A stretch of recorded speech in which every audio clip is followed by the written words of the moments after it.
Where metaphors die and children do too. Suffering isn't poetic anymore, it's just suffering now. Bare and bloodied, stripped of metaphor.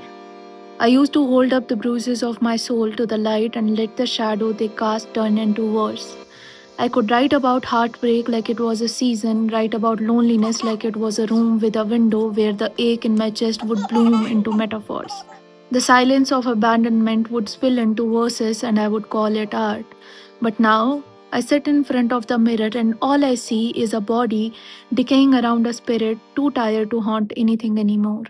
There is no art in this kind of grief. There is no transformation here, only the endless stuttering of pain that won't be quiet enough to write through. I cry now when needles touch my skin. Me, who used to bear pain like it was armor, me, who never blinked when everything inside me collapsed, now trembles at a sterile sting. I used to cry over things that left me, now I cry because I'm still here, and this time I didn't write it down. How can I turn this into beauty when I watch children in Gaza scream under collapsed ceilings, when I hear a mother's voice call for her child through rubble and silence answers us back? How do I write about my own grief when I saw a little girl holding her brother's severed hand like it was still warm, still his?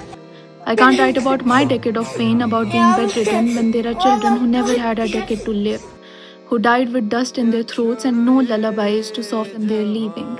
There is no metaphor for a child's eyes wide open in death, for the boy who painted birds on walls now being buried beneath them.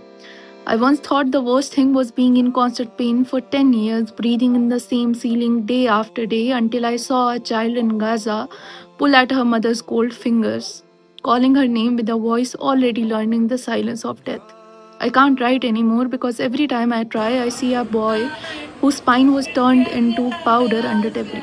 A girl with glass eyes who still clutches a doll with no head. I see hands too small to hold a pen, burned beyond recognition, clutching bread as if God might still come for dinner. The old poet in me would have tried to something about hope, about stars, maybe, or resilience. But there are no stars in the sky above Gaza tonight, only drones, only the unbearable hum of steel, choosing which child will be turned into ash next. I'm sick with it. I used to think I was the dead girl walking, but they are the dead children flying, and I am still here doing nothing but writing lines I can't finish, crying in rooms I get to survive in, while little bodies are zipped into silence and thrown into pits too shallow for their name.